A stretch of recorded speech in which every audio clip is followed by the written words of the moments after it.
Dia post story dekat airport on the way KK. Saya reply, balik KK nak kasih tahu pun. Terus dia reply, ya cuti seminggu je. Jadi nanti mau sampai mau bagi surprise konon, dia cakap. Oh okey, aku cakap. Masa tu tengah malam, dia punya flight tengah malam. Aku ingat lagi. And then Menarik orang ni tadi. lepas tu bila dia terbang, dia okey aku naik kapal sudah ni, dia gambar. Dia send IG story padahal ada WhatsApp. Tapi dia reply story IG kami terchat dekat situ. Lepas tu dia naik kapal, lepas tu dia terbang. Masa dia dekat kapal tu, aku ada chat dia siapa ambil dekat airport. Aku chat, aku hantar. Scene. Dekat IG? Dekat IG tu scene. Okey. Sedangkan dia tengah naik kapal terbang. Okey. Bila naik kapal terbang, airplane mode, mana boleh kau tengok chat. Betul. Jadi aku macam, kenapa scene ni? Aku chat lagi, tup. Ting, scene lagi. Aku dah dapat tangkap lah. Lepas tu, ada lelaki follow aku. Tung.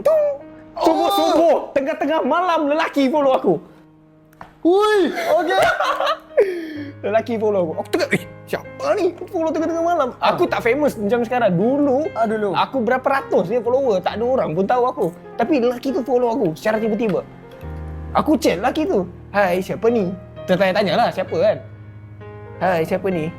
Terus terus dia scene aku punya chat, terus aku tak jumpa dah IG lelaki tu.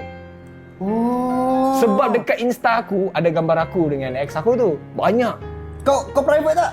Tak. Dia tak dah aku memang public, aku punya social media. And then dia nampak benda tu mungkin, lepas tu dia block aku, dia apa aku tak tahu. Sampai dia dekat Sabah, dia chat aku dekat WhatsApp, dia call aku. Oh jadi tahulah sudah. Ui, sakitnya. Dia cakap gitu. Oh jadi tahulah sudah kan. Gini. Siapa yang lelaki tu lah, saya tanya gitu. Saya dah lah macam apa kan. Macam gitu je lah, tanya bagus-bagus.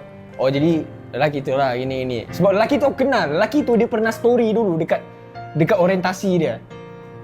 Iaitu Facey dia tadi. Kau hajar punya Messi.